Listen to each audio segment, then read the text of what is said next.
ജാബിർ ഇബ്നു സമുറത്ത് റളിയല്ലാഹു അൻഹു പറയുന്നത് കാണാം, റഅയ്തു റസൂലുള്ളാഹി സ്വല്ലല്ലാഹു അലൈഹി വസല്ലമ ഫീ ലൈലത്തിൻ യദ്ഹിയാൻ. പൂർണ്ണചന്ദ്രന്റെ ദിവസം ഒരിക്കൽ ഞാൻ നബി സല്ലല്ലാഹു അലൈഹി വസല്ലമ തങ്ങളെ കണ്ടു.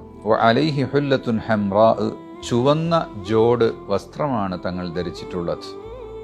ഫജഅൽതു അൻദുറു ഇലൈഹി വഇലൽ ഖമരി, ഞാൻ തങ്ങളുടെ മുഖത്തേക്ക് നോക്കും, ചന്ദ്രനിലേക്ക് നോക്കും, മാറി മാറി ചന്ദ്രനിലേക്കും തങ്ങളുടെ മുഖത്തേക്കും ഞാനിങ്ങനെ നോക്കുമ്പോൾ ഫലഹുവ ഇൻദി അഹ്സനു മിനൽ ഖമർ, എനിക്ക് ആ ചന്ദ്രൻ്റെ സൗന്ദര്യത്തെക്കാൾ മികച്ചു നിൽക്കുന്നത് നബി സല്ലല്ലാഹു അലൈഹി വസല്ലം തങ്ങളുടെ സൗന്ദര്യമായിരുന്നു എന്ന് അബൂ ഹുറൈറ റളിയല്ലാഹു അൻഹു പറയുന്ന ഹദീസിൽ കാണാം, മാ റഅയ്തു ശൈഅൻ അഹ്സന മിൻ റസൂലില്ലാഹി സ്വല്ലല്ലാഹു അലൈഹി വസല്ലം കഅന്ന അശ്ശംസ തജ്രി ഫീ വജ്ഹിഹി, തങ്ങളുടെ മുഖത്തുകൂടെ സൂര്യൻ ഇങ്ങനെ സഞ്ചരിക്കുന്നത് പോലെ ആ പ്രകാശം ഇങ്ങനെ തുളുമ്പി വരുന്നതായിട്ട് കാണാൻ കഴിയുമായിരുന്നു എന്നാണ്. വട്ടമുഖം, നീണ്ടു കൂർത്ത മുഖമല്ല.